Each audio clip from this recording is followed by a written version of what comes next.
Si vous avez été actif dans le Monsterverse récemment, alors vous avez peut-être entendu dire que la franchise, en particulier Godzilla X Kong Supernova, est dans de gros problèmes. Ou est-ce vraiment le cas? Salutations chers résidents, Jacob ici, de retour avec une nouvelle vidéo de discussion communautaire plus décontractée pour parler de ce sujet tendance dans le grand monde des films de monstres. Maintenant, si vous ne le saviez pas, au cours de la semaine dernière environ, le fandom de Godzilla X Kong Supernova, ou du moins une partie très vocale des fans, était en train de perdre la tête à l'idée que Supernova soit un film pour enfants. Je ne veux pas que Supernova soit un film pour enfants. Alors qu'on pourrait tous parler de Titan X ou d'idées et de théories intéressantes pour le Monsterverse. Non, le sujet brûlant en ce moment, c'est le drama. Qui l'aurait cru aujourd'hui? Je vais donner mon avis sur cette histoire et expliquer comment. Tout cela a été exagéré de façon ridicule, au point de devenir encore un de ces mouvements fabriqués sur Internet, qui prennent trop d'ampleur et s'enflamment alors qu'il n'y a vraiment aucune raison pour ça de toute façon. Avant qu'on aille trop loin dans ce sujet, je veux préciser que j'ai déjà été assez clair sur ce que j'aimerais voir pour l'avenir du Monsterverse. La série mêle habilement noirceur, réalisme et énergie explosive des blockbusters, mais n'exploite pas encore tout ce potentiel. Je pense, mais oui, le ton de New Empire n'était pas mon préféré. Et je ne suis pas le seul, beaucoup d'autres pensent comme moi. Après avoir vu Godzilla Minus One, je me suis dit, oui, c'est comme ça qu'on fait un bon film de monstre, voilà. Mais toute cette indignation autour de Supernova, sous prétexte que c'est fait pour les enfants, semble vraiment être une réaction excessive, surtout quand on regarde pourquoi ce sujet est apparu en premier lieu. L'an dernier, Grant Spator, réalisateur de Supernova, a publié une photo avec 4 jeunes garçons. Avec cela, il a partagé un commentaire disant que certaines premières projections test du film s'étaient bien passées, sous-entendant plus ou moins que ces enfants venaient de regarder le film. Je me souviens qu'Al et moi en avons discuté, en nous demandant si cela valait la peine d'en parler, mais honnêtement, en même temps, cela ressemblait juste à une petite publication familiale sympathique. En un sens, je ne sais toujours pas qui sont ces garçons. J'imagine qu'il s'agit de membres de la famille, peut-être des enfants de certains acteurs ou membres de l'équipe qui ont eu une belle opportunité ou quelque chose comme ça. Un instant réconfortant où un réalisateur ou l'équipe d'un film à gros budget partage un film amusant avec quelques garçons préadolescents. Rien qui vaille vraiment la peine d'être suranalysé de toute façon. Cela a suscité un certain intérêt à l'époque et lancé le débat sur le fait que Supernova n'est pas sombre, contrairement à ce que beaucoup de fans, moi y compris, souhaitent. Mais si on y pense bien les gars, faire voir le film à ces garçons signifie une seule chose. Il n'y aura pas de scène ou de moment à la Game of Thrones dans Supernova. Vous voyez ce que je veux dire par là? Mais avec le temps, cette image s'est lentement estompée et de moins en moins de gens en parlaient. Mais récemment, les braises de cette conversation se sont rallumées. Jack O'Connell joue dans Supernova un personnage que j'ai hâte de découvrir car il rappelle Ford Brody du Godzilla de 2014. Je pense qu'il veut vraiment jouer dans le film. Je soutiens l'idée d'un personnage humain plus réaliste et attachant dans la série. On dirait qu'on reprend le bon chemin ici. Jack, interrogé sur Supernova, a dit quelque chose comme ça. Il était ravi d'être enfin dans un film qu'il pouvait regarder et apprécier avec sa fille, qui a 5 ans. C'est ce commentaire qui a fait exploser ce sujet. Ce commentaire a poussé certains fans à réagir excessivement et à tirer des conclusions hâtives. Depuis une semaine, c'est le sujet principal dans la communauté du Monsterverse. Et j'espère vraiment pouvoir apporter une contribution saine ici pour que nous puissions tous aller de l'avant et penser à des sujets passionnants qui ne sont pas centrés sur des polémiques nauséabondes. N'oubliez pas d'aimer la vidéo et de vous abonner si vous ressentez la même chose. Cette réaction excessive a été contrée par une autre. C'est fou, non? Les fans comme moi, lassés que des gens déforment des propos en ligne pour servir un récit inventé, se sont opposés au drama et ont commencé à l'arrêter. Je veux juste que tout le monde se détende et retrouve le plaisir de ces univers fictifs. Vous pouvez faire ça, écoutez aussi ce que j'ai à dire ensuite. Surtout pour vous, les jeunes, qui avez été à mon avis déçus par le divertissement pendant la majeure partie de votre vie. C'est comme si tout un genre de film avait lentement disparu au cours des 15 dernières années environ.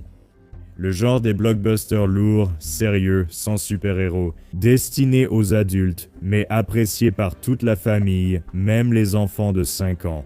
Quand j'étais enfant, tout était si différent. De nombreux films sortaient constamment, rappelant le Jurassique du cinéma avec une grande variété et des expérimentations épiques. Certains n'ont pas duré, d'autres sont devenus emblématiques. Voici des films de cette époque destinés aux adultes, mais que les enfants pouvaient aussi apprécier et garder en mémoire. Le premier qui me vient à l'esprit est Les Pirates des Caraïbes. J'avais environ 11 ans quand le film est sorti, comme les garçons. Grant était venu assister à la projection de Supernova et ce film était et reste l'un des meilleurs exemples de ce que j'essaie d'expliquer ici.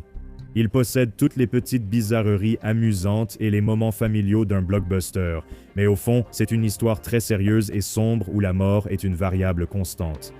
Les films Pirates des Caraïbes ne sont pas faits pour les enfants, mais beaucoup d'entre eux les regardent quand même.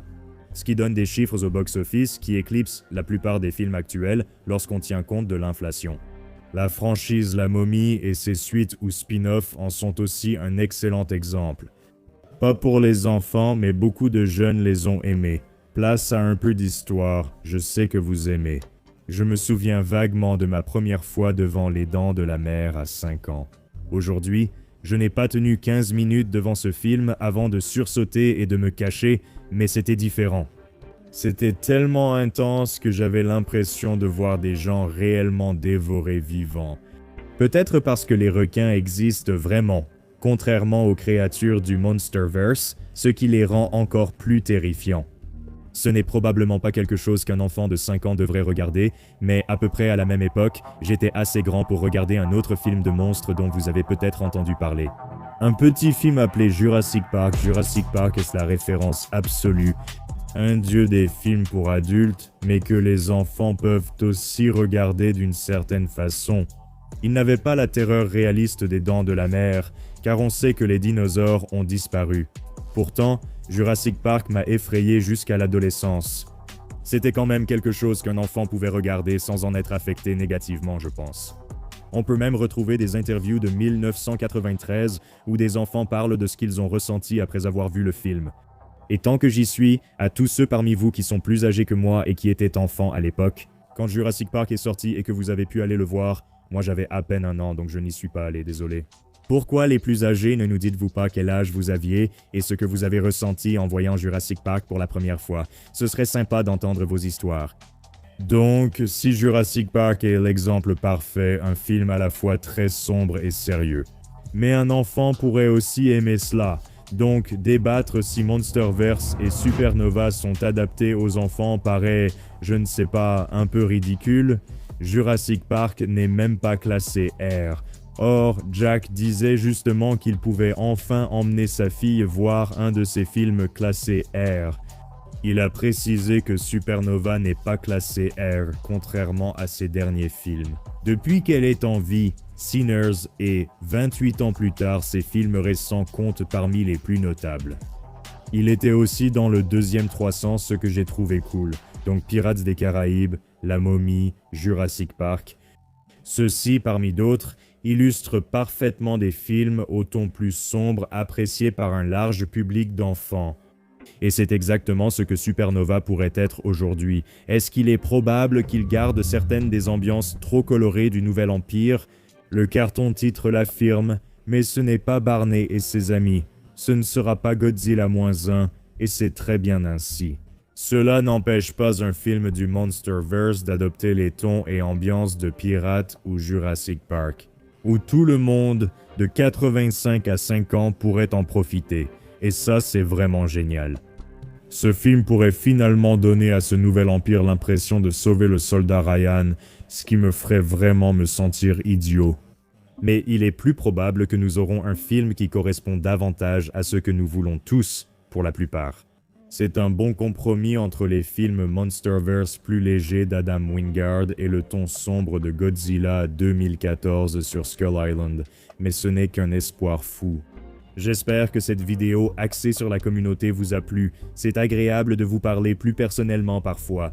Donc si vous aimez ce genre de contenu, aimez la vidéo, partagez-la, faites tout ce qu'il faut sur YouTube. Et comme toujours, c'était Jacob, on se retrouve dans la prochaine vidéo. Salut à tous!